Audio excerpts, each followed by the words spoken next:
Da Vinci mengamati bahwa sebagian udara digunakan dalam proses pembakaran dan pernapasan, dan tanpa udara, api maupun makhluk hidup akan mati.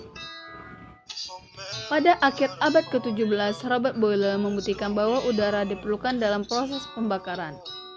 Kimiawan Inggris dan Mayo melengkapi hasil kerja Boyle dengan menunjukkan bahwa hanya sebagian komponen udara yang ia sebut sebagai spiritus nitro aereus atau nitro aureus yang diperlukan dalam pembakaran. Dalam percobaan Robert Hooke, Ole Borg, Mikhail Lomonosov, dan Pierre Bayen, percobaan mereka semuanya menghasilkan oksigen. Tetapi tiada satupun dari mereka yang mengenalinya sebagai unsur. Hal ini kemungkinan besar disebabkan oleh prevalensi filosofi pembakaran dan korosi yang dikenal sebagai teori phlogiston.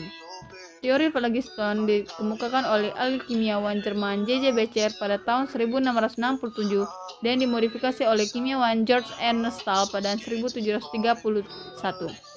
Teori phlogiston menyatakan bahwa semua bahan dapat terbakar terbuat dari dua bagian komponen. Salah satunya adalah phlogiston yang dilepaskan ketika bahan tersebut dibakar, sedangkan bagian tersisa setelah terbakar merupakan hasil materi tersebut. Oksigen pertama kali ditemukan oleh seorang ahli obat Charles Wilhelm Scheele yang menghasilkan gas oksigen dengan memanaskan raksa oksida dan berbagai nitrat sekitar 1772. Scheele menyebut gas ini udara api karena ia merupakan satu-satunya gas yang diketahui mendukung pembakaran.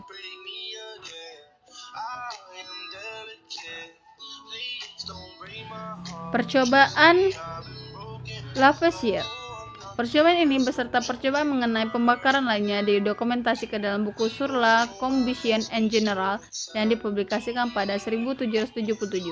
Hasil kerjanya membuktikan bahwa udara merupakan campuran dua gas atau udara vital yang diperlukan dalam pembakaran dan respirasi, serta azot tak bersenyawa yang tidak mendukung pembakaran maupun respirasi. Lavoisier menamai ulang udara vital tersebut menjadi oksigen pada tahun 1777. Ia menamainya demikian karena ia percaya bahwa oksigen merupakan komponen dari semua asam. Ini tidaklah benar, tetapi pada saat para kimiawan menemukan kesalahan ini, nama oksigen telah digunakan secara luas dan sudah terlambat untuk menggantinya. Sebenarnya gas yang lebih tepat untuk disebut sebagai penghasil asam adalah hidrogen. Oksigen kemudian diserap menjadi oksigen dalam bahasa Inggris, walaupun terdapat penentangan dari ilmuwan-ilmuwan Inggris dikarenakan bahwa adalah seorang Inggris, Priestley, yang pertama kali mengisolasi serta menuliskan keterangan mengenai gas ini. Representasi geometri struktur atom oksigen. Jika kita mengetahui nomor massa dan nomor atom suatu unsur, kita dapat mempresentasikan struktur atomnya. Ingatlah, massa atom dituliskan sebagai subskrip pada pojok kiri simbol unsur dan nomor atom ditulis sebagai subskrip pada pojok kiri sumber atom. Presentasi geometri atom oksigen 168O. Nomor massa A sama dengan 16, nomor atom Z sama dengan 8, jumlah proton sama dengan Z sama dengan 8, jumlah neutron A kurang Z sama dengan 8, jumlah elektron sama dengan nomor of proton sama dengan 8. Konfigurasi elektronik suatu atom digambarkan dengan rumus 2n2 negatif. Elektron pada lapisan pertama sama dengan 2k sel. Sisa elektron sama dengan 6 adalah jumlah elektron pada kulit kedua atau kulit L. Keberadaan oksigen di alam. Menurut masanya, oksigen merupakan unsur paling melimpah di biosfer, udara, laut, dan tanah bumi. Sekitar 0,9% massa matahari adalah oksigen, dan 49,2% adalah massa kerak bumi. Komponen utama dalam samudra. Oksigen menduduki 21% atmosfer bumi. Bumi memiliki ketidaklaziman pada atmosfernya dibandingkan planet lain karena konsentrasi gas oksigen yang sangat tinggi. Konsentrasi gas oksigen di bumi yang tidak lazim ini merupakan akibat dari siklus oksigen. Siklus biogeokimia ini menjelaskan pergerakan dalam dan di antara tip reservoir utama bumi. Faktor utama yang mendorong siklus oksigen ini adalah fotosintesis. Oksigen bebas juga terdapat dalam air sebagai larutan. Peningkatan kelarutan O2 pada temperatur yang rendah memiliki implikasi yang besar pada kehidupan laut. Lautan di sekitar kutub bumi dapat menyokong kehidupan laut yang lebih banyak oleh karena kandungan oksigen yang lebih tinggi. Nama saya Korisi Silaban. Di sini saya akan membahas tentang sifat fisik dan kimia dari oksigen. Sifat fisik dari oksigen yang pertama tidak berbau, yang kedua tidak berasa, yang ketiga sedikit larut dalam air, yang keempat tidak berwarna, tetapi dalam keadaan cair oksigen akan berwarna biru. Selanjutnya sifat kimia dari oksigen. Yang pertama, oksigen dapat membentuk senyawa dengan semua unsur. Yang kedua, dalam keadaan STP, oksigen tidak begitu reaktif, tetapi akan sangat reaktif jika pada suhu yang tinggi. Yang ketiga, oksigen memiliki dua bentuk molekul. Sekian pemaparan dari saya. Terima kasih. Oksigen dapat dibuat dalam skala kecil di laboratorium dan dapat juga dibuat dalam skala besar di industri.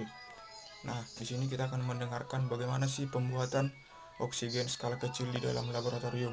Yang pertama, yaitu penguraian katalitik hidrogen peroksida dengan reaksi 2H2O2 dikataliskan dengan MnO2 menjadi 2H2O plus O2. Kemudian yang kedua, penguraian termal senyawa yang mengandung banyak oksigen dengan reaksi 2KMnO4 menjadi K2MnO4 plus MnO2 plus O2. Selanjutnya, yang ketiga, reaksi antara peroksida dan air dengan reaksi 2Na2O2 plus 2H2 menjadi 4NaOH plus O2. Kemudian yang keempat, pemanasan garam kalium klorat dengan katalisator MnO2 dengan reaksi 2KClO3 plus MnO2 menjadi 2KCl plus 3O2. Selanjutnya yang kelima, pemanasan barium peroksida dengan reaksi 2BaO2 menjadi 2BaO plus O2. Kemudian yang keenam, pemanasan garam nitrat dengan reaksi 2CuNO3 dua kali menjadi 2CuO plus 4NO2 plus O2.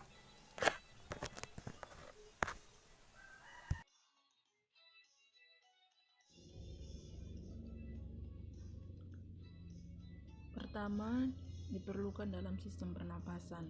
Oksigen sangat diperlukan oleh manusia untuk bernapas.